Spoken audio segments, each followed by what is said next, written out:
Welcome to Pastors and Pagans. It's just Jack Dugan and myself today, and we will be talking about why I don't want to do this podcast anymore.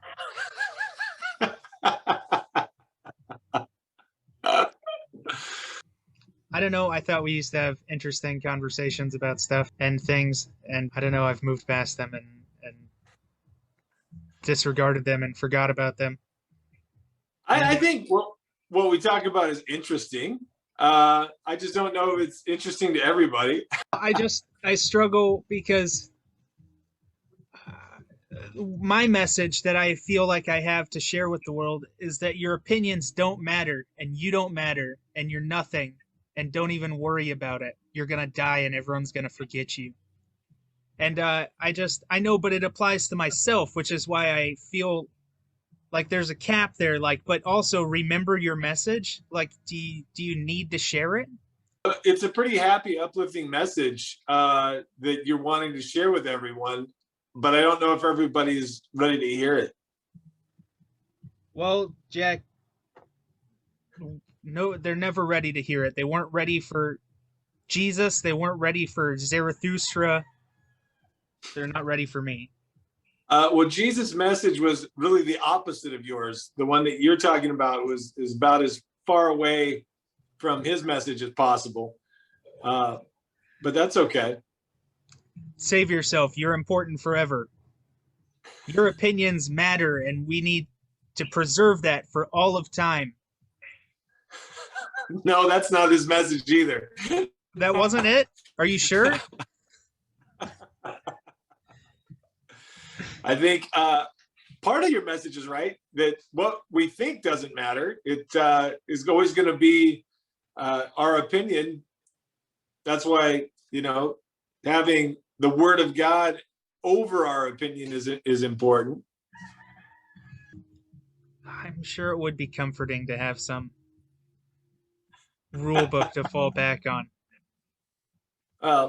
It's a little bit more than a rule book, a lot more than a rule book. In fact, it's not a rule book at all, but I can see why you might think it is. Color inside the lines, Jack. I don't see the lines. Oh, Tim.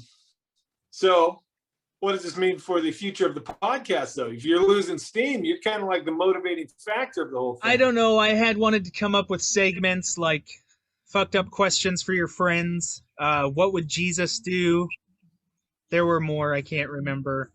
Oh, why I shouldn't be allowed to talk was another one. Jason, I came up with. I think that'd be a great episode right there. Maybe modern terms and definitions, like a little urban dictionary terms and definitions. I don't know, but you have to put work and thought and time and energy into it, and I just never do. I still haven't edited the one from 2 weeks ago. People that will never see this. Well, they might. You might get an extra fire and they might get it. I think having like a segment of like what we're into now, what's our hobby, your whole like chemistry kick that you're on lately, I'm fascinated by that. I'm a little bit worried about it, a little scared of what you might do. All it was too. I don't know if we'll be able to get the colors or what's still in here. This is red.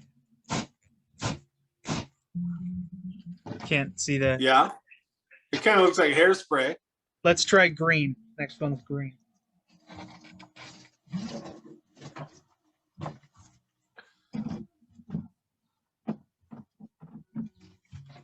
Now I want to move straight to blue. Blue is the cool one. Yes, I have been into chemistry. Unfortunately, I don't feel very cool about it because I learned all of it on YouTube. It's all out there. Easy to do. Colored fire. Google it. You'll find the same recipe the whole internet over. I don't know how to go about testing other compounds, but I'd like to get into that because it seems like there's not much information out there on it. No, see, but just because it's on YouTube doesn't mean that that's not interesting. You're actually doing it. It's easy to watch them and go, oh yeah, maybe I'll try that sometime. But you're like, got your own little laboratory out there in the backyard, and which is again terrifying. Okay, But red, green, green to blue. You can't see the blue because it's daylight.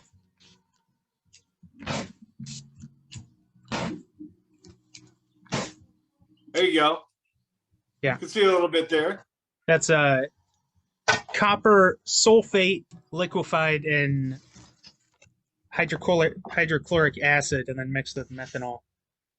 My camera's all messed up now. You set it on fire. So that's fun.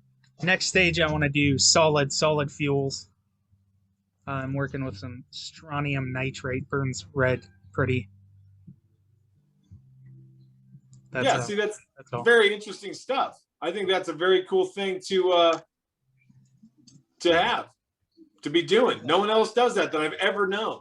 Putting out evidence, though, to talk about it, especially to put it online for all the CIA to watch.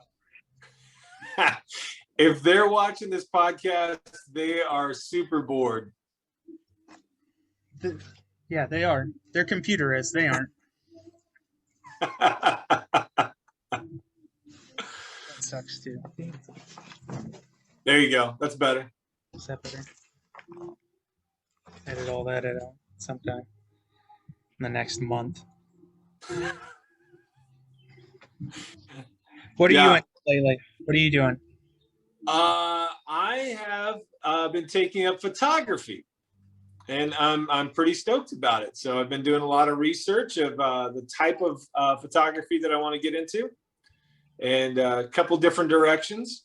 But I got a really nice camera that my son Michael had, and he was kind of out of photography right now, and so he gave me his camera, and I've been buying equipment and doing a lot of research. That's cool.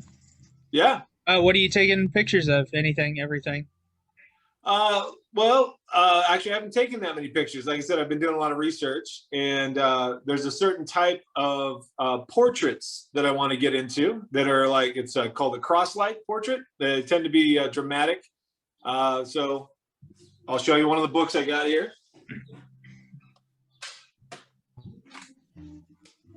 So this is kind of the idea. See how the lighting on her face is really direct on one side and really shadowed on the other.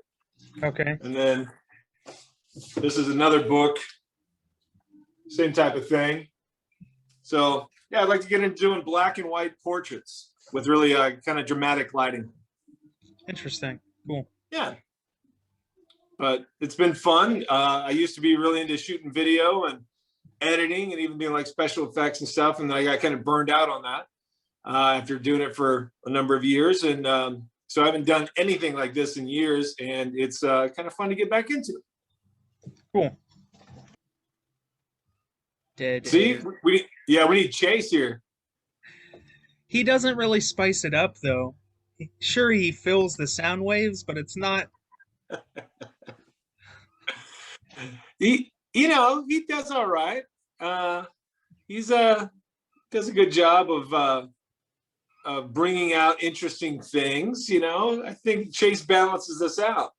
He's like the mediator between you and I. Right. We're like can't think of the tripart. The extremes. You and I are like the extremes, and Chase is like the balance in between. The upside down pyramid. The Father, Son, and the Holy Shit Spirit.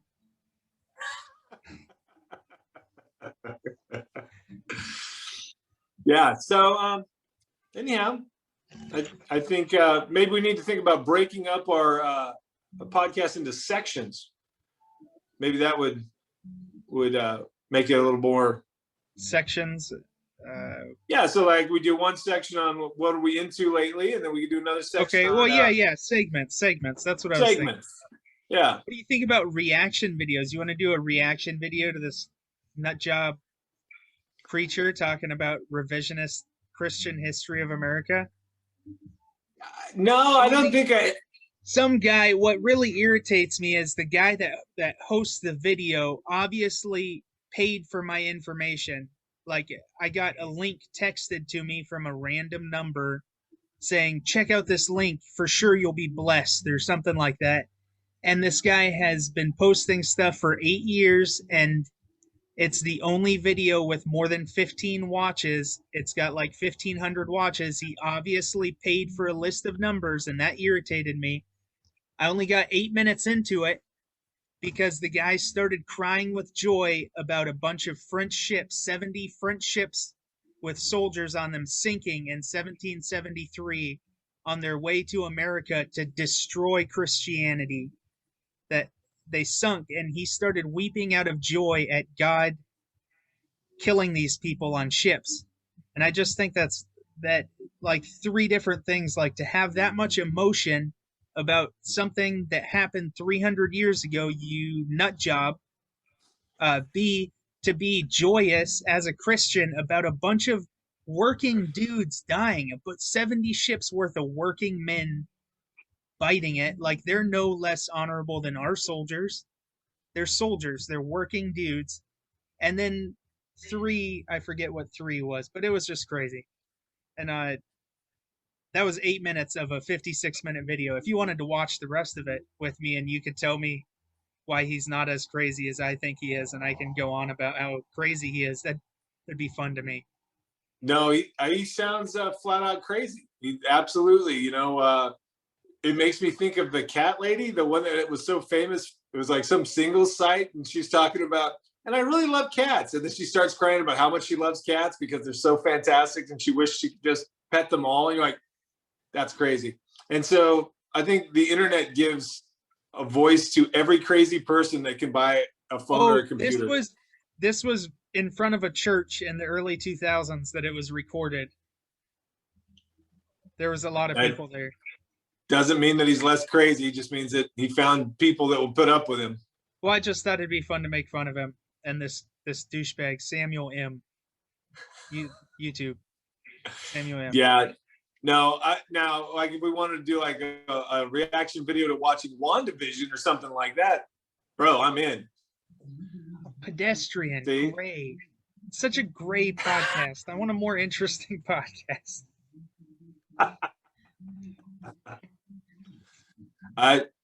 You're in charge, man. I mean, you're the one putting this whole thing together. Yeah, what happened to our podcast? Come on. Well, I mean, I'm here, but you're the driving force. You're You have video editing experience. You just said. I could see how you got burned out on it. I got burned out on the 6th half-hour video I had to edit. Exactly. Yeah.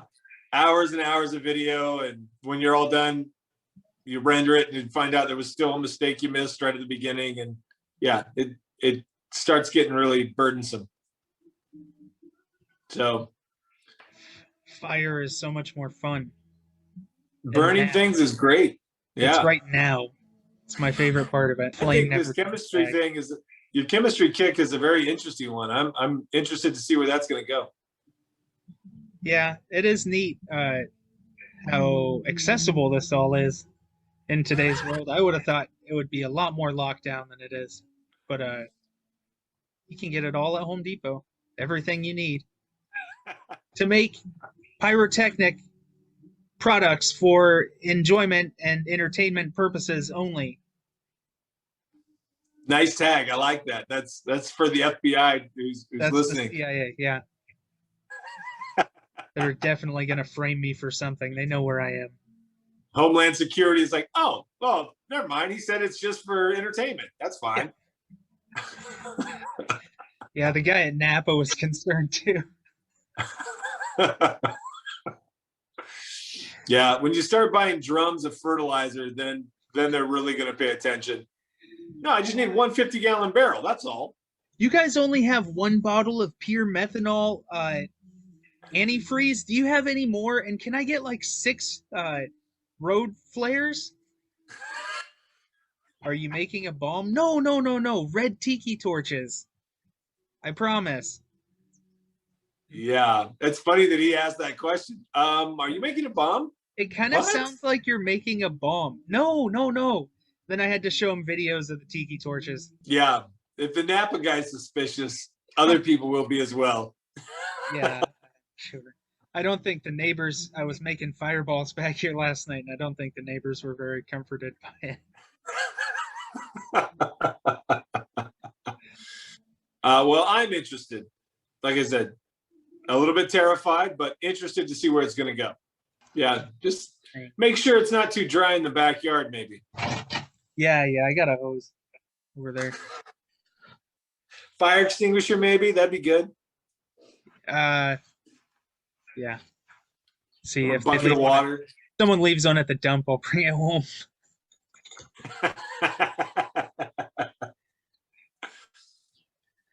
Yeah.